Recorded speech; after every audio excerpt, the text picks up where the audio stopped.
So we're going to be, having a Q&A session right about now on understanding the East African ecosystem in person of David Lumala. A round of applause for him, please. I do hope I pronounced that correctly. All right, do have your seat, please. Can I have another mic?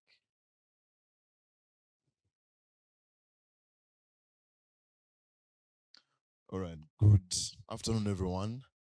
My name is Engineer David Lumala. I'm from Kampala, Uganda. My second time in Nigeria. It's a pleasure to be here. The movies that we watched back in the day surely didn't disappoint. So I grew up on Chinua Achebe's literature, Elechi Amadi, um, so many other Nigerian authors that really model the kind of English we speak, even as we speak. Ogundipe. So anyway, um, on a professional note, I'm a software engineer by profession. I'm particularly a blockchain software architect. So when you talk about Web3, I have a purely different perspective and picture because you talk of the dApps, he has talked about marketing and everything, but me, I look at the protocol layer and level of stuff.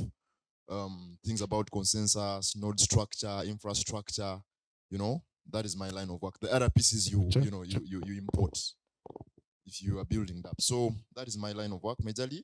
I have a keen eye for secure protocols and then focus on privacy because I realize so many of the things that we do in the modern world, especially if you're online, if you post out a tweet, the moment you click post, you lose control of that. Like it's no longer yours.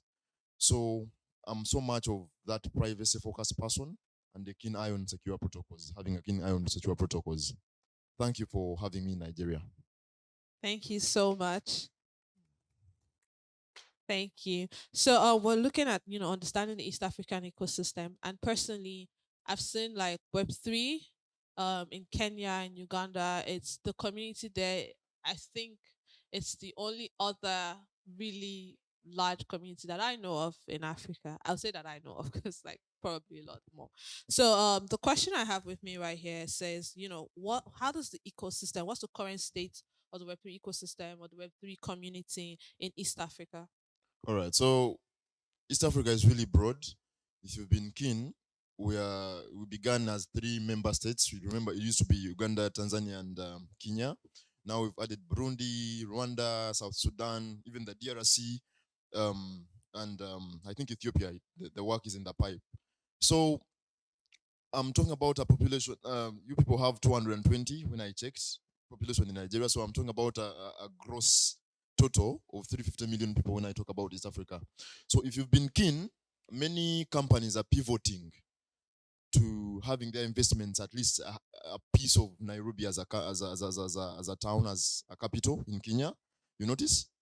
Uh-huh. So that is a picture into the future, like a glimpse, because they realize this is a whole kind of new market that is not yet tapped into, and there is need or demand on the global scale that everyone should have a part, be a part of that equation or whatever is to come in the future. So getting to our question about the state of Web3 in communities in East Africa, the spirit is that is budding, like something coming out of the ground. Like initially, it had been slow because of we speak about here. You only speak English. At least when you speak English, everyone will click. People in DRC speak French. People in South Sudan speak Arabic as an official language. People in Ethiopia speak Amharic, not English, not their local language, Amharic throughout. So in Kenya, Uganda, and Tanzania, in Tanzania, people don't speak English. They speak purely Swahili, like it is an official language. You can speak an English word and everyone is angaz, like they don't know anything. So that is the kind of that is how split we were. But now the language of technology is always English. If you don't, it's very hard to go to, even in Japan, for them to communicate with the outside people who don't speak Japanese, they have to communicate in English. So we realized that actually, much as we had our differences in terms of locality and everything, adopting English, much as it is colonial or whatever it is, but we are part of a broader scheme and sphere of the international setting. So having English as a language has enabled us and everyone to level up, especially if you're living in the tech space, right from campus and university level. So, in a nutshell, the spirit is growing. We are advocating for better regulation and policy because you can't do anything without favorable policy. If it is there, just to cripple you anyway. So we are getting there. Kenya is ranked number, I think number. Okay, someone has taken us over in Kenya. South Koreans are ranked number one in peer-to-peer transactions now globally. South Korea. Back in the day, it used to be Kenya like a year or two ago, but that shows you how close we are or how established we are in the space. All right. Thank you so much for that. I mean, you spoke of people coming to invest in East Africa, and we've seen that if you're in the space, you hear a lot about East Africa investment and people coming to East Africa.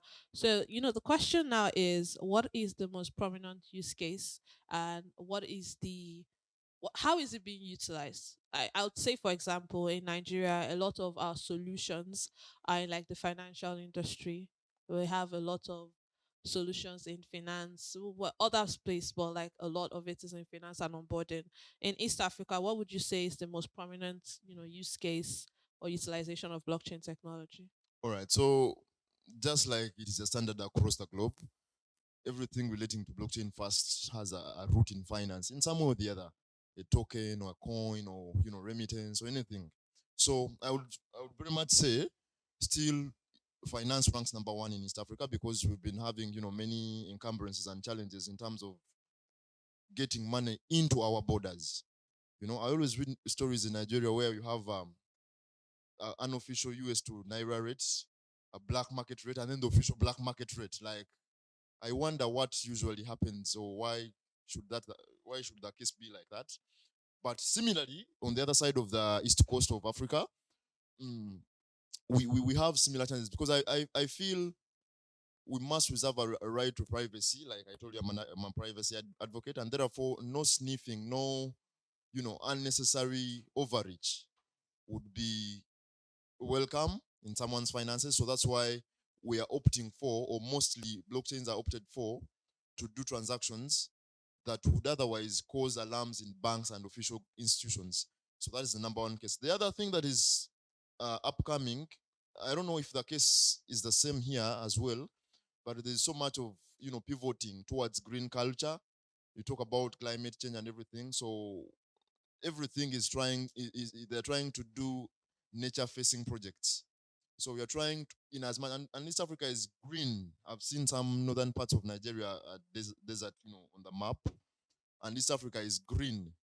So people realize that actually the green or the vegetation could further be a resource in its own. It's a mineral untapped it into. So using technology there is a whole Green Africa carbon initiative, something like that, that is tokenizing trees across the 7 countries of East Africa. So that is another project that is coming up. Then another one, though slow, is adoption of real world assets like real estate, especially in uptown environments. The way you see Lekki here, you see VI, that style of living. Yeah. Okay, okay. I think there's a lot of similarities now in like the way we use or adopt blockchain technology. And Mm. that brings me to another question. If there's anything, I think Miracle was talking about, Mm. regulation being a really serious problem in terms of blockchain adoption. I think it's everywhere. But specifically for East Africa, how is the regulation part of things? Because the few things I've heard, it's Mm. a bit better Okay. compared to, I don't know. Mm. I've heard it's a bit better compared to Nigeria, but I want to get, the the answer from the horse's mouth. How is regulation over All right. there, and what are the challenges in terms of You regulation? bring up a very concerning kind of topic because earlier in the discourse I mentioned that without proper or favorable policy, you can't do anything. They can cripple you, the powers that be. So I'll give you three cases for starters. I've happened to live in Kenya. I've happened to work in Uganda. I happened to stay in Rwanda for some time. So I want to take those three um, use cases to answer that question. At least they are more open and vibrant to talk about that aspect, at least in the broad daylight. So Kenya, as a first use case, um, it's open that you've been seeing events happening about how they wanted their president to go, a newly elected president. So these people just woke up one day and say, we are fed up of finance bill and so many things, internally. You know how governments be, so I cannot, further give you a picture. But then, and most importantly, you live in one that does, so many of these things. So there had been all these startups cropping up, and then they used to be limited. They were capped, I may say. So people realize that actually it is them to drive to cause to call a call to make a call for regulation. So they put pressure on government because they were people who are what do you use? What is your how do you get money from your SIM card to Naira here? What service? Ours is mobile money, M-Pesa. You have your money on your line, like your number, and then you get cash. So M-Pesa, mobile money. So that kind of service. So in case I had received payment in crypto, I have to off ramp now, like to get my Ugandan shilling or Kenyan shilling. So what the powers that be did that side was to do away with all mobile money servicing. All operators getting shouldn't were told or were stopped from giving money, like government issued money, to any crypto holder or transactor, if I may say. You know what that means? Huh? To someone who is working in an online economy, you are totally off because you'll get your USDC, USDT, but then you can't have the shilling you want. After all, the grocery store doesn't take the USDT anyway. So that was Kenya. Similarly, we are copycats in Uganda. A few months later, the same thing happened. In Rwanda, they are more welcoming, but then they give this friendly face, but behind the scenes, they are total hypocrites. I don't know if you also know. So we realize that there must be a collective effort from the all industry stakeholders and players that maybe we should engage these people, educate them, so that we can have a leveled ground and then agree on the agreeables, then disagree on the disagreeables. Like we should strike a balance, perhaps. So in Kenya, the parliament and they are you call it SEC here. They have a CMA, Capital Markets Authority, something to regulate that. So they said, okay, we are going to draft up a bill, but then we need to have your input. First, make your form of the bill, and then we make ours, and then we shall see how to harmonize. Which is that is a process as we speak. In Uganda, on the other hand, I told you are copycats. Just want to look at the models in Dubai, in the UK, and then maybe we can work it out. But we are still actively engaging them regardless. So in Kenya, rather in Rwanda, so much of policy is driven by foreigners. So the local Rwandese people are always recipients of. I'm telling you from experience because I've been there. So I told you they show a different face, but not in bad way. I'm not talking ill about them, but that is what reality is.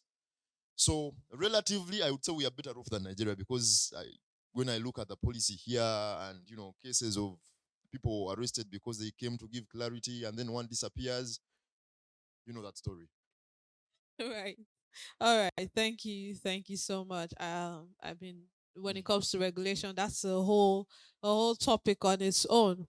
Now, in terms of the ecosystem, one of the ways we say gauge our growth is in the success stories, the startups, the products that we've been able to push. Is there any a few that you could share with us of significant startup success stories from like the East African region? All right, there's a whole list of so many of them. And actually, I think it is one thing that we are really lagging behind about. We lack visibility. I like the way you people in West Africa, Nigeria, and Ghana do things. Before I know it, and in some way or the other, I know about Money Point. In some way, or the other, I know about Web3 Bridge. You know, so we lack that kind of assertiveness or awakeness, if I may say, in East Africa to create that kind of global brand about something, or even have some common platform where we enlist, you know, these startups, everything that is happening in Web3, at least in the modern world, always have, there's a way they create hype about it, which is still lacking in East Africa. So there are good companies, there are good startups upcoming, but there is no unique portfolio where you can just go in this one location and then locate and read about the others. But just to give a few, there is one called okay, Pesa. Pesa is money, so Pesa Pay is money pay, if I may say. So there is Kotani Pay, there is One Ramp, there is someone from Ghana here? If you know Huru Pay is an East African product. Much as it is big in Ghana, but it is an East African product. So just to mention a few, those are some of them. Okay, that's that. I mean, that's amazing. Okay. So, we're But we winding up. should work on a portfolio where we list. Yes, actually. So that I just say, go check out this website and you'll just read about each I, and every I one. mean, yeah, but that's something we do over here, and that's a space for collaboration, which again is well working for my next question, which is in terms of Africa now. What are the Mm. opportunities that exist for collaboration or investment? You know, in East Africa, I'm going to narrow it down to specifically like from Africa. Okay. Africa opportunities, investment opportunities for like African startups in East Africa. All right. So initiatives like Web3 Lagos is already a step in that direction. You see, much as you are 200 million people in Nigeria, but for you to get your first million of customers of this population is what he has been telling you about. Like, it's not that easy. That first 1 million daily active users, if I may narrow it down, actually. So what does it mean? The borders of Nigeria and Uganda or whichever country are in our minds. Otherwise, if I stood in Ikorodu one morning and someone just blindfolded me and put me there, and just by coincidence 10 people were speaking Luganda around me, I would think I'm in Uganda. You agree? He comes from Kano. If I took him to Uganda and people around him spoke Hausa, where would he think he is? So the borders exist in our minds. The issue of dealing with having to part with $270 to get a Nigerian visa is a bad one. Because why must I struggle to, it's much easier for me to go to Dubai than to come to Nigeria. $381 to Dubai, 621 to Lagos. So you see, I'm pointing you to the hiccups, the challenges. We should blur these borders, just make it. Let me build a product that works in Nigeria, let me build a product that works in Uganda. I know Plataway, I'm told it's Nigeria. I know there's another one that is for premium terminals. Okay, there's another one, InterSwitch. Yes. These are Nigerian products. Operating well. Uganda, so much as we are still divided with the borders, let us think global, let us think continental, cut across. The collaboration that comes from Uganda meeting people from Nigeria, meeting people from Africa, I met someone from Cameroon, I saw people from Ghana, Santiago is from Colombia. That kind of connection, the collaboration and then cooperation. The investment opportunities. It so happens to be that we are always open at last. Like, I don't know if you also notice. Anything Africa comes on the periphery, maybe let everyone, Asia, Europe, and everyone get Latin. So, why must it be like that? I happen to arrive here when I'm sorry I'm so much so I don't relate. I happen to be here with on the day when they are launching PFS, the Dangote. So that thing struck me like, the cases might be there, everyone has advice, but then what Dangote has done, I cannot explain more. Like, think different. Thank you so much. It's been like an amazing conversation so far. Please, a round of applause for me. I don't know if you have questions. Take a couple questions. Any? Okay.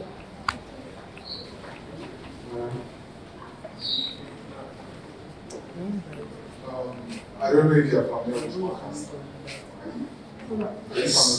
I will tell you my funny story with podcast. So I was going to ask, since we're talking about security and how you make it tweet, and it's not obvious. How you make it tweet?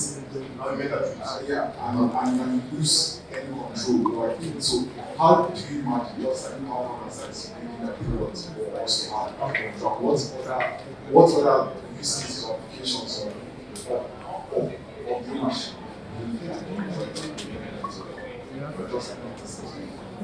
I answer how we must look at once.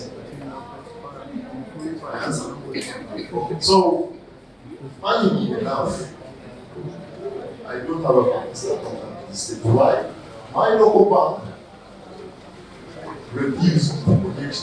You know, there's a payment of $5. So, opting for that $5, they check if you give the same thing that is number. So they pay you. That is the next for you. Anyway, but I will tell you because I've read about Fakasta. So, that's a whole vision or point of having a read, write, and own web, what we call Web 3. You know? So that when I put something or content out, I don't totally relinquish control or value or purpose of that thing, so that I remain a partial owner in all the rights available, accessible, at least permissible. So Fakasta gives you that kind of, now it's not it's you and me, not a next thing alone. You know? So when we replicate that model, actually, I don't know, I'm not an advocate for Fakasta, but just to learn, I would very much request everyone to try it out, because it would be more relatable and ideal to have a sense of what we were talking about if you use it like handy first hand experience. So they have these security features incorporated so that you remain with the user is further involved and then engaged or interactive with them, and then you don't just take it the way you see for Twitter, like post and then go. Ultimately, every recast, every engagement with your post yields you or earns you something ultimately. You know, so that you, yes, you put out the cast, if I may say, but there is something to show for it after at the end of the day. You know, so the security bit, safeguarding what it has generated in the long run, what it has yielded, if I may say. All right. Another question? All right. Just one more question.